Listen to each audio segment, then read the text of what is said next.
Newton second law of motion. और Newton second law of motion में हमको लगता है लिखा चुके थे आप लोग को, सेकेंड लॉ लिखाया हुआ था ना, देखिए लिखाया हुआ है। सेकेंड लॉ पे आपको लिखा दिए थे, एग्जाम्पल भी चला था इसमें नहीं। चलिए हम लोग नीचे डैश देके लिख दीजिए इंपॉर्टेंट लाइन, और यहीं से हम लोग चलेंगे। नीचे लिखिए, डैश देके लिख दीजिए, न्यूटन गति के दूसरे नियम से, न्यूटन गति के दूसरे नियम से बल का व्यंजक प्राप्त होता है।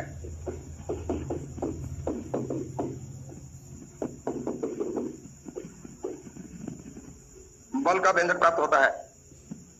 और नीचे फॉर्मूला लिख के घेर दीजिए, F बराबर ma, F बराबर ma।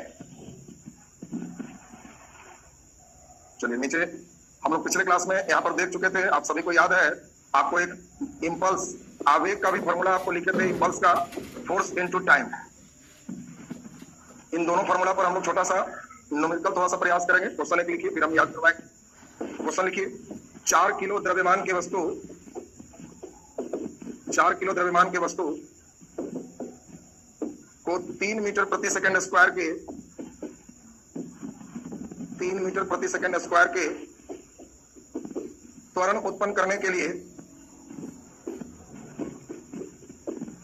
त्वरण उत्पन्न करने के लिए, त्वरण उत्पन्न करने के लिए बल का मान बताएं।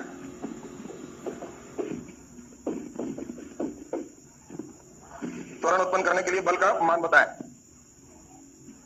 चलिए कलम रखिए और ध्यान दीजिए। अब आज का क्लास समझते हुए हम लोग आगे की ओर बढ़ेंगे।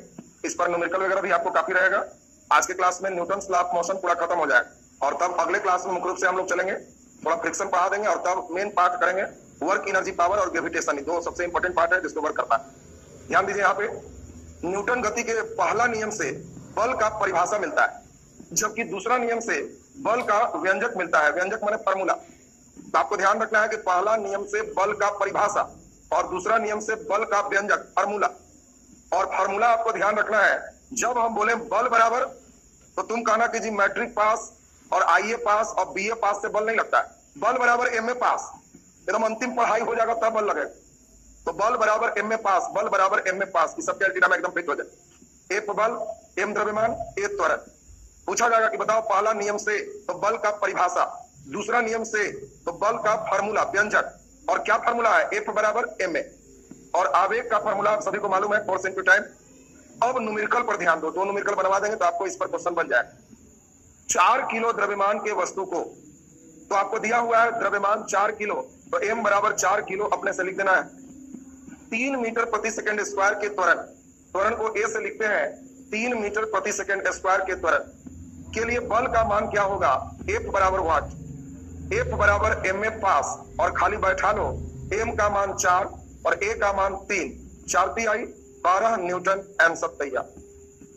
बोलो ऐसा पर नहीं बनेगा सबसे? अगला क्वेश्चन आपको दे रहे हैं, बढ़िया से ईमानदारी से बनाइए।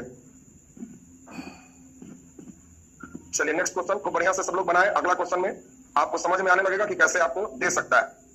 लिखिए क्वेश्चन, किसी वस्तु पर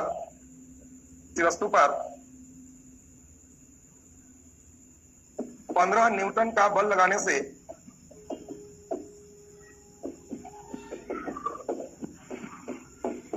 किसी वस्तु पर 15 न्यूटन का बल लगाने से 3 मीटर प्रति सेकंड स्क्वायर का त्वरण उत्पन्न होता है।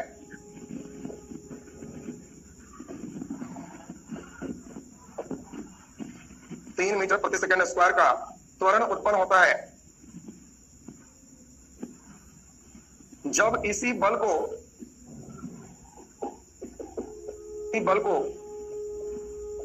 दूसरे वस्तु पर लगाते हैं।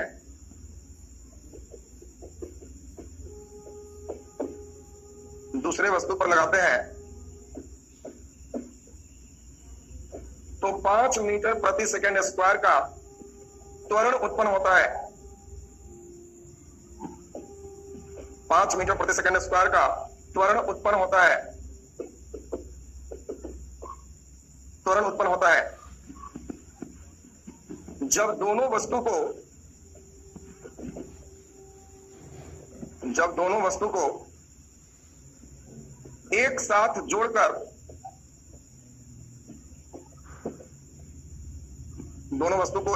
जोड़कर इसी बल को लगाया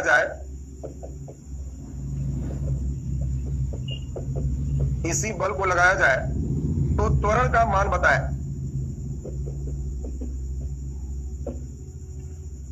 इसी बल को लगाया जाए तो त्वरण का मान बताएं। ये रेलवे में पूछा हुआ क्वेश्चन, और समझ ही रहो कि सब क्वेश्चन दे देगा तो अधिकतर लड़के छोड़ ही देता है। ग्रुप डी में ये सब मैक्सिमम लड़के बनाता ही नहीं, लेकिन अभी हम तुमको समझाएंगे तो एकदम आराम से बनाओगे कि सब दे दे तो बड़ा बढ़िया जतरा इसको माना जाएगा कि बड़ा आराम से हमसे बन गया है। तो देखिए, इसमें आपको जो दे रहा है इस चीज को जरा बढ़िया से समझिए। पहले किसी वस्तु पर 15 न्यूटन का बल लगाया गया है। एक एक करके डाटा पर सुनो सकते। एक वस्तु पर F बराबर 15 न्यूटन है तो त्वरण बराबर 3 मीटर प्रति सेकंड स्क्वायर। खूब ध्यान से सीखे।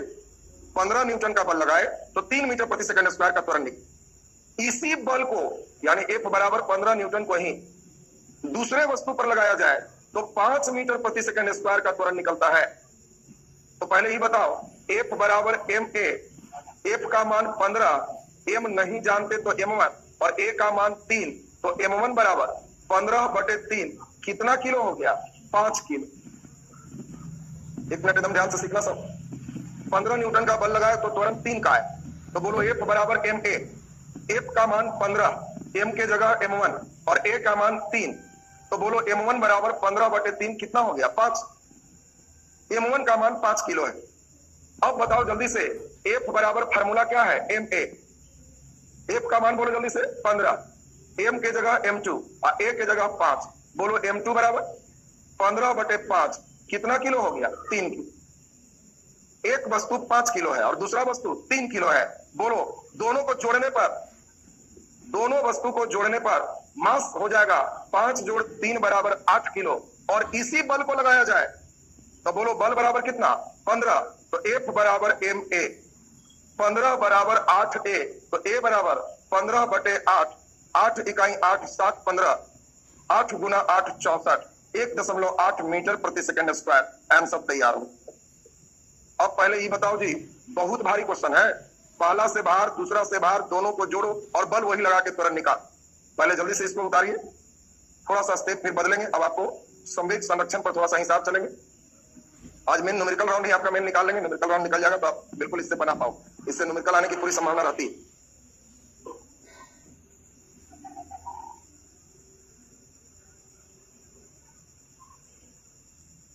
दूसरा से m2 निकाल, और m1 m2 जब निकल गया तो एक 5 किलो एक 3 किलो आया। क्वेश्चन कहता है दोनों को एक साथ जोड़ना है तो 5 और 3 8 किलो हो गया। 15 न्यूटन का ही बल लगाओ तो F बराबर ma से a का मान आराम से निकल जाएगा। बोलिए ऐसा बन जाएगा सबसे। चलिए अब हम लोग इसमें नीचे लिखते हैं संवेग संरक्षण का सिद्धांत। संवेग संरक्षण का सिद्धांत।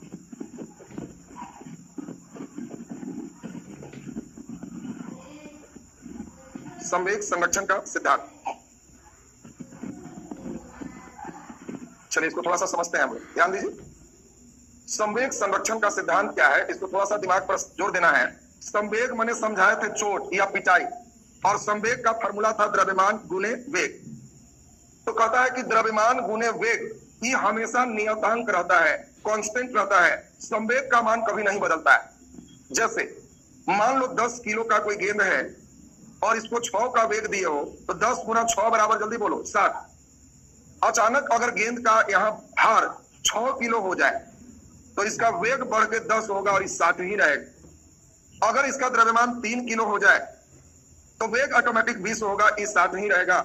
यानी द्रव्यमान जैसे जैसे घटाएंगे वेग वैसे वैसे बढ़ेगा, लेकिन दोनों का गुणनफल हमेशा समान रहेगा। ये संवेग संरक्षण का सिद्धांत।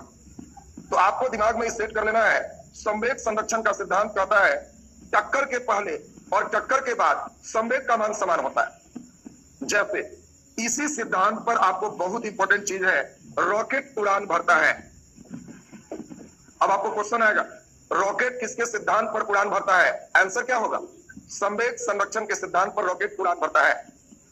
अब इस संवेग संरक्षण का सिद्धांत पर रॉकेट उड़ान भरता है, इसको थोड़ा सा समझिए। रॉकेट आप लोग देखे हो, एक ही बार तुम लोग बहुत बड़ा वाला रॉकेट सोच रहे हो, थोड़ा छोटका रॉकेट सोचवाते हैं। बताओ ये वाला रॉकेट अगर हम सोचे, बताइए ये रॉकेट तो सब लोग देखा भी हो, बताइए एक बोतल में ये वाला रॉकेट दिवाली में छोड़ते हो जिसको आसमान तारा कहते हो, और बताओ जैसे ही इसमें आग लगाते हो ये चल देता है ऊपर। क्यों? आग जलते ही अंदर का भार कमता है, नीचे की ओर धक्का देता है, और प्रत्येक क्रिया के बराबर विपरीत प्रतिक्रिया से एक कारण हो, और दूसरा द्रव्यमान कमने से वेग बढ़ता है। इन दोनों कारणों से रॉकेट उड़ान भरता है। क्वेश्चन देगा, रॉकेट उड़ान भरता है चॉइस से संवेग संरक्षण के सिद्धांत, बी न्यूटन गति का तृतीय नियम, और सी दोनों। तो आंसर दोनों हो जाए। अगर कोई एक चुनना है तो आंसर संवेग संरक्षण का सिद्धांत है, क्योंकि रॉकेट में द्रव्यमान कमेगा तो वेग बढ़ेगा। जैसा कि तुम स्पेस अंतरिक्ष में पढ़े हो, मान लो ऐसा वाला रॉकेट की कल्पना कर, ये इंडिया लिखा हुआ है और इसमें 3 चरण में ईंधन है। तो रॉकेट में ये जो पार्ट देख रहे हो इतना दूर, इसका काम है केवल ले जाना, ईंधन है। और ये ऊपर वाला जो देख रहे हो ये मेन रॉकेट है जो अंतरिक्ष में खुल जाएगा। अब जल्दी से सोच के बताओ, जैसे जैसे ये ऊपर जाएगा वैसे वैसे इसका पार्ट खत्म होते चला जाएगा। ये पार्ट खत्म हो गया तो पहला लेयर इसका चला गया। बोलो जब ये और ऊपर जाएगा तो इसका दूसरा लेयर भी खत्म होगा। और अब बताओ रॉकेट का ज्यादा स्पीड होगा नीचे कि ऊपर? ऊपर, क्योंकि जैसे जैसे द्रव्यमान घटेगा वैसे वैसे इसका वेग बढ़ेगा। और इसीलिए आपको याद है जीएसएलवी में तीसरा चरण के इंजन को क्या कहते?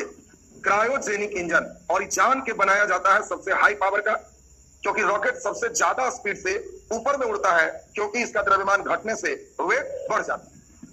अब इसमें आप अक्सर सेट बनाओगे तो आपको सेट में एक क्वेश्चन मिलेगा, गोली बंदूक वाला, गोली छोड़े तो कितना का बंदूक झटका दे। तो ये सभी क्वेश्चन अभी आपको क्लियर हो जाएगा। तो जल्दी से पहले लिख दीजिए संवेग संरक्षण के सिद्धांत। ध्यान से देखिए, जब कोई दो वस्तु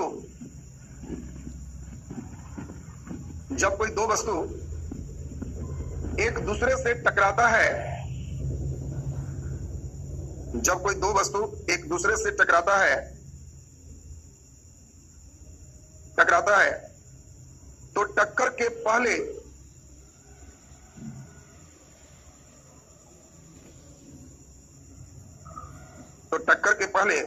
और टक्कर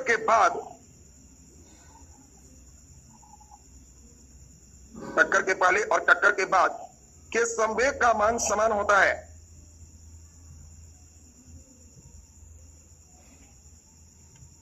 टक्कर के पहले और टक्कर के बाद के संवेग का मान समान होता है। संवेग का मान समान होता है। m1 v1 बराबर m2 v2। नीचे लिख के घेर देंगे। ये है टक्कर के पहले का संवेग और बराबर है टक्कर के बाद का संवेग। मास बदलेगा तो वेग भी क्या होगा? बदलेगा। कई बार दो वस्तु टकराएगा तो इसके लिए m1 u1 plus m2 u2 बराबर m1 v1 plus m2 v2, यह फॉर्मूला भी यूज होता है अगर दो तरह का मास दिया हुआ। मान लो दो वस्तु है, एक का मास m1 और दूसरा का मास m2, इसका वेग है u1 और इसका वेग है u2, और मान लो दोनों टकरा करके ये v1 और v2 वेग प्राप्त कर लिया। तो बोलो टक्कर के पहले संवेग कितना है? m1 u1 plus m2 u2, और टक्कर के बाद संवेग कितना है? m1 v1 plus m2 v2, और ये दोनों का संवेग टक्कर के पहले और टक्कर के बाद बराबर होता है। त्रिकोणीय संवेग संरक्षण का सिद्धांत था। बोलिए स्टेप क्लियर है सबका? अब इसमें कैसे क्वेश्चन आएगा उस पर लिखिए, स्टार लगा दीजिए। ऐसा प्रश्न अक्सर पूछे जाते हैं। लिखिए 5 किलोग्राम के बंदूक से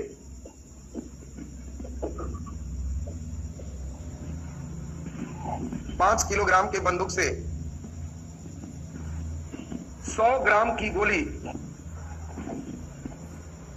100 ग्राम की गोली 40 मीटर प्रति सेकंड के वेग से 40 मीटर प्रति सेकंड के वेग से छोड़ा जाता है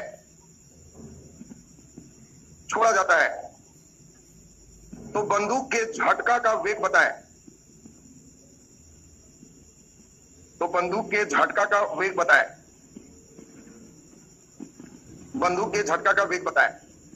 चलो ईमानदारी से सुनो क्या कह रहा। जब भी बंदूक छोड़े, तोप छोड़े, तुम एक लाइन केवल ध्यान रखना, कि अगर बंदूक से गोली छोड़ेंगे तो बंदूक का संवेग बराबर गोली का संवेग, बस और कुछ नहीं। न्यूटन थर्ड लॉ अगर चलोगे तो संवेग बराबर होगा और विपरीत भी होगा। विपरीत को माइनस भी कर सकते हो, जो झटका बताता है। क्वेश्चन में अगर झटका कह दिया तो माइनस लगाने का जरूरत नहीं। मतलब इंपॉर्टेंट बात सीखिए, अगर बंदूक से गोली छोड़ेंगे तो जितना संवेग बंदूक का होगा उतना ही संवेग गोली का होगा, और थर्ड लॉ से एक दूसरे के विपरीत होगा। गोली आगे जाएगा तो बंदूक पीछे जाएगा, और पीछे वाला को झटका कब। और हमेशा ध्यान देना, अगर 1 किलो के बंदूक से 1 किलो का गोली छोड़ दे तो 2 आदमी मरेगा, एक गोली से और एक बंदूक से, क्योंकि जितना स्पीड में गोली जाएगा उतना ही स्पीड में बंदूक पीछे आएगा। इसीलिए बंदूक को भारी बनाते हैं कि इसका भार गुना वेग में भार ज्यादा रहे, और गोली का भार कम कर देते हैं।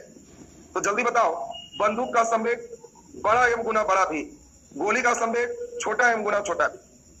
भार और वेग के गुणनफल को संवेग कहते हैं। बोलो, बंदूक का भार कितना किलो? 5 गुना भी बराबर गोली का भार बोलो 100 ग्राम। हमारा यह किलोग्राम में दिया है, तो बोलो 1 किलोग्राम में 1000 ग्राम। 1000 से भाग देंगे तो ग्राम वाला किलोग्राम में बदल जाएगा, और गुना गोली का वेग कितना है? 40 भी लिख देंगे। बोलो 3 जीरो से 3 जीरो काट दो, बोलो भी बराबर 4/5 0.8 मीटर प्रति सेकेंड। आंसर हो गया। एक बार फिर से समझा रहे हैं, और अगला क्वेश्चन तुमसे खुद से बनवाएंगे। जब देगा बंदूक से गोली छोड़े हैं, तोप से गोला छोड़े हैं, तो तुम खाली ध्यान रखना, बंदूक का संवेग बराबर गोली का संवेग। तोप से गोला छूटा है, तोप का संवेग बराबर गोला का संवेग। और बोलिए, बंदूक का संवेग भार गुना वेग, गोली का संवेग भार गुना वेग। बंदूक का भार है 5 किलो, तो वेग को लिखे भी। गोली का भार है 100 ग्राम, तो 100/1000, और गुना वेग इसका है 40, लिख दी। अब बोलो भी बराबर 4/5। आंसर तैयार हो। ऐसा ही अगला बना पाओगे? जल्दी इसको उतारो। अगला क्वेश्चन इसी टाइप का दे रहे हैं, एकदम दिमाग लगा के स्थिर से बनाना। समझाने समय मत उतार।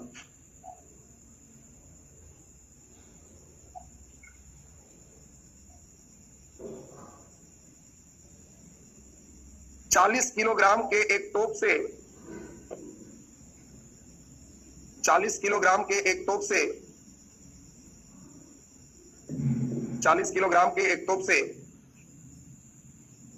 2 किलोग्राम का गोला 2 किलोग्राम का गोला 20 मीटर प्रति सेकंड के वेग से छोड़ा गया है। 20 मीटर प्रति सेकंड के वेग से छोड़ा गया है। 20 मीटर प्रति सेकंड के वेग से छोड़ा गया है। तो तोप द्वारा उत्पन्न झटका का मान बताएं। तो तोप द्वारा उत्पन्न झटका का मान बताएं। तोप द्वारा उत्पन्न झटका का मान बताएं।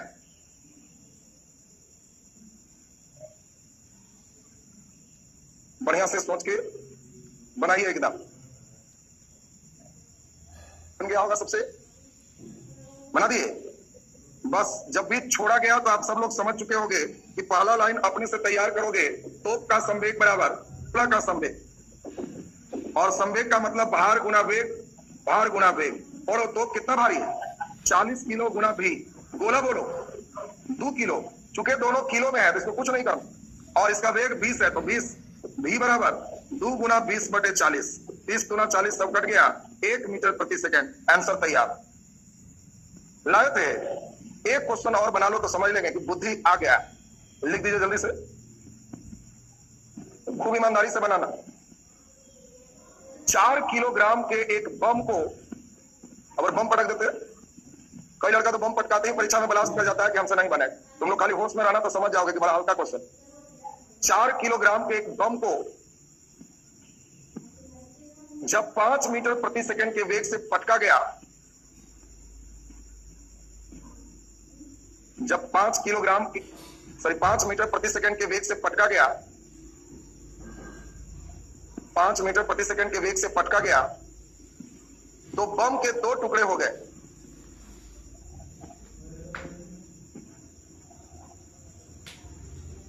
बम के 2 टुकड़े हो गए। पहला टुकड़ा 2 किलो का था। 2 किलो का था जो 4 मीटर प्रति सेकंड के वेग से चलने लगा। पहला टुकड़ा 2 किलो का था जो 4 मीटर प्रति सेकंड के वेग से चलने लगा। तो दूसरा टुकड़ा का वेग क्या होगा? तो दूसरा टुकड़ा का वेग क्या होगा?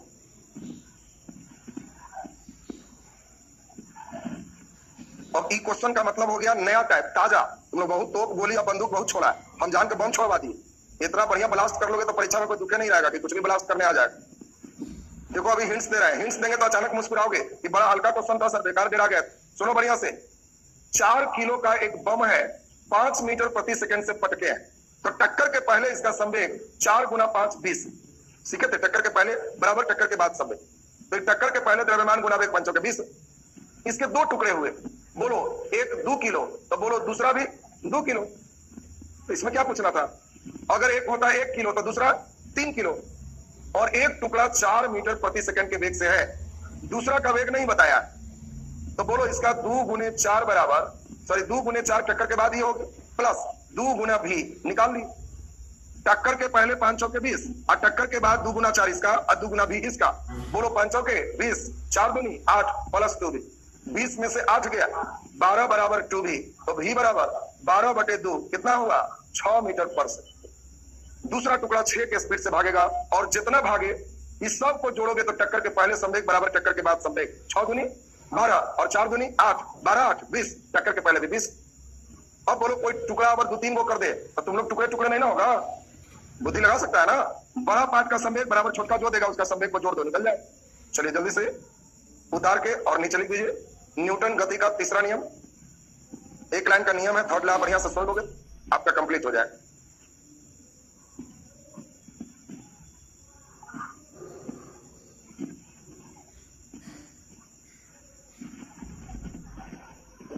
इस पार्ट से चुके न्यूमेरिकल पूछता है, सेट में देखोगे तो मिलेगा, इसलिए इस पर न्यूमेरिकल आपको जान के कर दी। नीचे लिख दीजिए, Newton third law of motion, Newton गति का तीसरा नियम।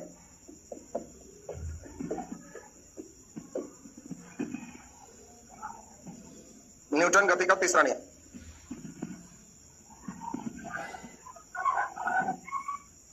और सब लोग जानते हो, थर्ड लॉ बताने की जरूरत भी बहुत नहीं पड़ती है।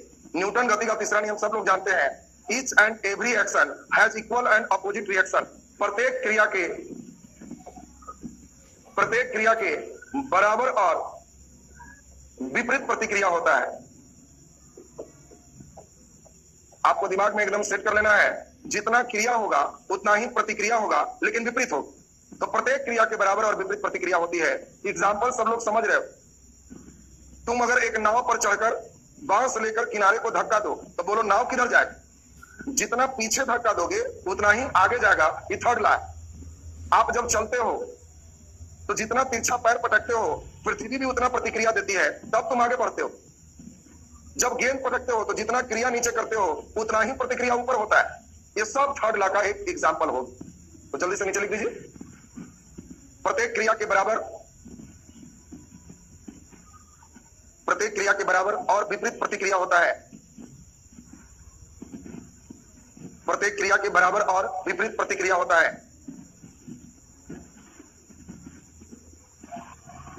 प्रत्येक क्रिया के बराबर और विपरीत प्रतिक्रिया होता है। नीचे डैश देके लिख दीजिए, डैश देके, न्यूटन गति के तीसरे नियम के कारण, न्यूटन गति के तीसरे नियम के कारण, नीचे फर्स्ट, जब कोई व्यक्ति नाव से आगे की ओर कूदता है, नाव से आगे की ओर कूदता है, नाव से आगे की ओर कूदता है तो नाव पीछे की ओर चला जाता है,